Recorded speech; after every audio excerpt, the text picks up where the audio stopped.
Brownie, you were there on the weekend. You're a staunch Brisbane man, and Brisbane play their best football when their pressure is up around and above AFL average. Yeah, they hunt better than any team in the competition when they're really cranked up. We know they've got a deep midfield. Now, they're missing a couple on the weekend, but they came to work and worked hard in the last quarter when obviously the key part of the game. They're up over 200 the whole quarter. I think they were 212 the whole last quarter with their pressure, which is just outstanding. And this just sums up their play. You know, just the many tackles, their pressure, great smother by Wilmot. And this is ballsy. It was on Gunston.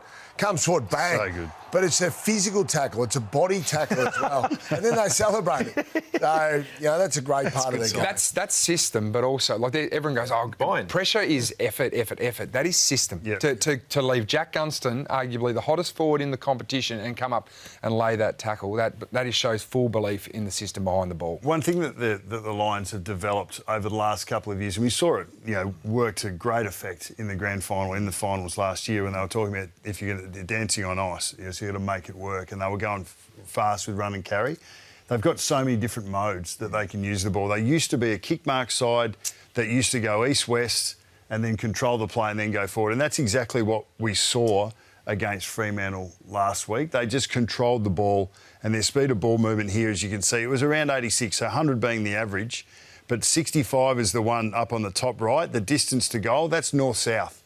So that means under 100, they were going more east-west. So they were shifting the opposition defence left and right, being prepared to possess the ball, slowly creep up the field. And 147 uncontested marks. Fremantle allowed that, but they were happy to take that. Fast forward a week, and they go up against Hawthorn, and their speed of ball movement goes above 100, so we're now above average, and their distance to goal is a little more north-south, so 100 being average. So, but even in the one game against Hawthorn, I reckon they had long down the line and then speed up. Yeah. They had kick mark to each other. They had surge, or what maybe a ruck and more, which is what this looks like. There's no real clean disposals here as such. It's just forcing the ball forward. And as I said in the call, Brownie, reminded me of you guys in 02, 03 when you were winning flags. Just putting the defence under so much pressure. It didn't really matter how you got it there, but just get it towards your goal. And that's what I thought the Lions were able to do to the Hawks, especially in that last part of the second quarter. How does this stack up in finals? Because I look at this and I see kicks like this and just see forward footy and think back to, I think this is Richmond 2017, the way they play. Hawthorn as well. Just get the ball forward, especially early in a big final. And this nearly was a big final, just to put the opposition under pressure. Well, they'll take whatever the opposition give them, and if they give them the kick mark, they'll take it, and they'll just take the march kicks and marks through you until they get an inside 50. If you come and press at them and they think they can find a 2v1, they'll start a run and carry and they'll go through you. Wilmot will do it. Yeah, Bailey will do it. Rayner will do it. We've seen the Lions must be so hard at the moment to try and scout for, because their offence can shift.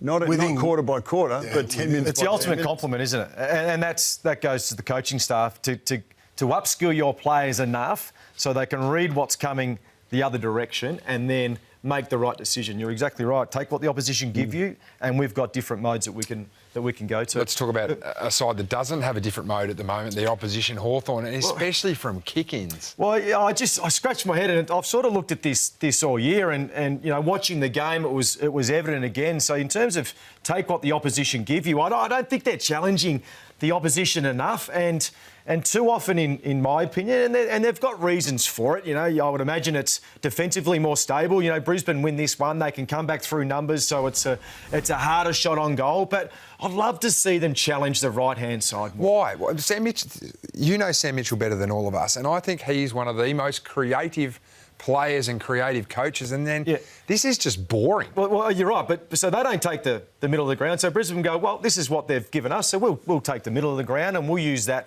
grass to then transition the ball in. This is the one that they went the other way.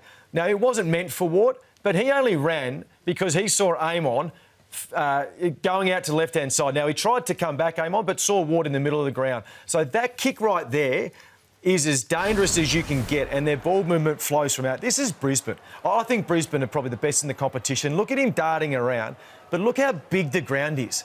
And they are taking advantage of the stand the mark on the rule better than any side in the competition, I think. So it doesn't. I know the numbers for Hawthorn are good in terms of not allowing the opposition to score from kick-ins and scoring themselves from kick-ins. But I just wonder whether the opportunity is there for them to explore a little bit more. I'll just give you two numbers. So from a kick-in, the next possession, 38% of the next possession is an uncontested possession. That is the lowest in the AFL. The lowest. So they're playing contested footy from kick-ins. The next possession from a kick-in, 24% is the most in the AFL. So to give you a bit of a comparison, Brisbane is sit at 64%. So they're only the seventh highest in terms of the uncontested possession. They sit at 12% for the contested possession. That's the fifth lowest. So a Hawthorn a contested or an uncontested side? Well, they're a contested side. Yep. Yeah. Would you like to see them play more uncontested football? When I see them like play Sicily, really well, it's Amon? never going to be uncontested. But when you go from a small part of the ground to a big part, I think you need to let your players explore a little bit. It is a little bit about how much time you give kickouts in your sort of oppo analysis or your team strategy. It's clear, like the way Brisbane kick out, they wouldn't spend any time on it. They'd run through some kickouts through the week. Yeah, go on. But that's just play. Yeah. Like give it to Dane Zorko and play. And spread out and use the best option. So there's no real strategy that's required for that. Maybe which one would you coach? I think opening it up is better. Yeah. But having said that, Hawthorn had 22 kickouts. They kicked 2 goals, 1. Yeah, one came early to Joel. They allowed 4 points coming back the other way. So anytime you get a net positive in that regard... How many are leaving out there? Potentially. And Brisbane had kicked 1 goal and they gave 1 point back. So that both sides were on the positive side of the ledger in terms of scores. And that will be the argument the other way. I'm just looking at the opportunity that may be in front of them. Was it a bit unique, though, because they had a lot of set shots?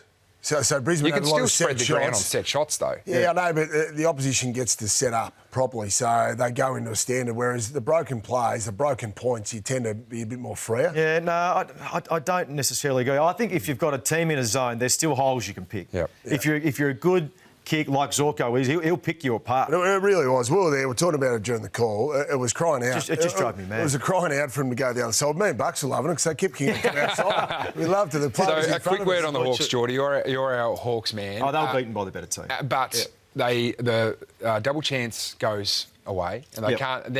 Can they be a challenger in September? Oh, I think absolutely. Can they win it? Well, it's hard to win it outside the top 4, and I know we'll always reference the Bulldogs.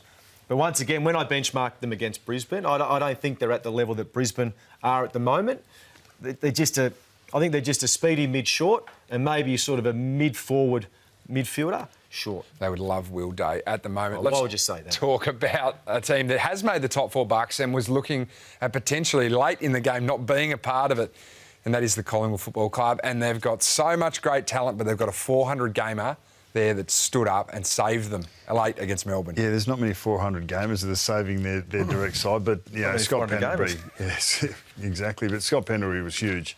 Put himself in behind the ball. Josh Dacos went into the midfield, and the ground just got big. You'd think defence with Pendlebury here too, wouldn't you? But this is offence. No, well, the game got so big and the ground, there was less congestion.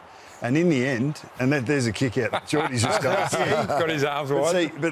That's a little bit about who you get the kick out as well. If you've got someone that can run and carry and can get involved, but here's Pendlebury. This is coming back the other way. So the first one was behind the goals. This one's on the other side of it. But Pendlebury just knows exactly how to find time and space and when to use the ball. He was able to float across. There's an intercept mark. He was the second highest rated player on the ground in the last quarter. And when the ground's big and you're playing high transition up and back, that first kick out of defensive 50, it can either kill you in terms of turning it over where you don't want to, or set you up for a full ground offence.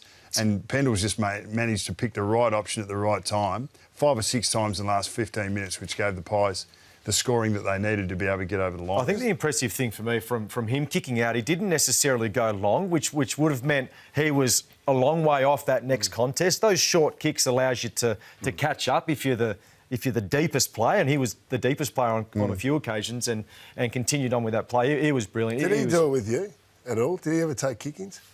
He slid down there a couple of times on his own, but no, just get the numbers up. Yeah, well, I mean that's the thing. But I think we've already spoken about the Lions and their changing offence and their changing gears. I think good coaching, that you need really good leadership in your group. So once you've got good leadership in your group, you actually want to hand them the keys teach them how you want to play, and you have discussions about how did that feel, how does that work for you, and then the players actually go and make the decisions on how we need to play in the moment. And I think the Pies have done that and won a flag. Lions have done that and have won a flag, and Geelong have done it the same way.